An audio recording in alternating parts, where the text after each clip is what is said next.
This is Ben. And this is Bernie. Bernie helps Ben to properly start up a fire in an Austroflamm wood burner. So which materials are actually needed to prepare a neat fire? First of all, wood of course. Best are small pieces of wood for ignition and larger logs for putting more wood on the fire. Ben ensures that the logs are dry and thus have less than 20% dampness. This is the case if the wood has been stored in a dry place for approximately 2 years after felling. The drier the wood, the better it will burn and will subsequently burn without smoke and with low emissions. Moreover, a fire also needs enough oxygen. That's why Ben turns and pushes the air knob to the maximum position before igniting the fire.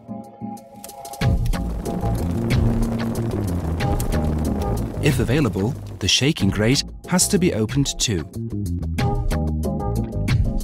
Ben prepares the first layer by placing 1/3 hardwood logs and on top 2/3 of kindling into the firebox. Like this, a nice little fire can be produced.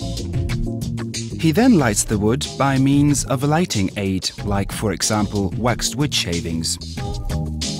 Paper is not suitable because of its coatings and printing ink and would only cause harmful fumes.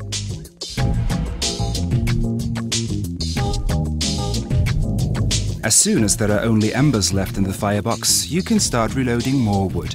Ben makes sure that the air knob is on the maximum position again before he carefully opens the stove door. He then places some more hardwood logs on the embers and closes the door again. The logs will ignite by themselves. As soon as the flames have burned off all soot from the firebox lining, the air knob can be readjusted. It's best to try and observe for yourself how the fire reacts.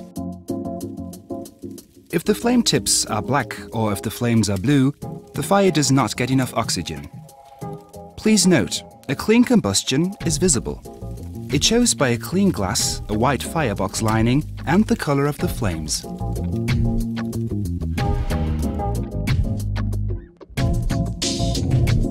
By the way, on all Austroflamm Extra models you can adjust the air performance of the stove, the so-called convection air. Ben closes the regulator for a slow heat release. If he wants a fast heat release, he simply opens the lever. The disposal of ashes is convenient and tidy.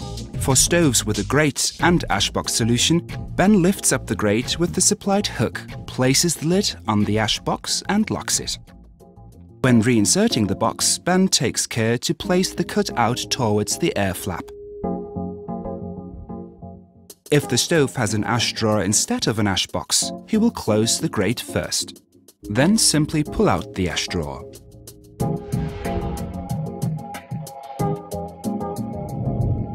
If heating is being made correctly, the glass usually remains clean. Any soot-like mist on the glass can be cleaned with a special cleansing agent and a paper towel. Not to forget, Ben and Bernie, of course, also read the user's instructions. In there, heating pros learn even more. Right quantity of wood and much more. Well, that's it. So you see, it's very easy to ignite an Austroflamm stove. Austroflamm. Warmth best shaped.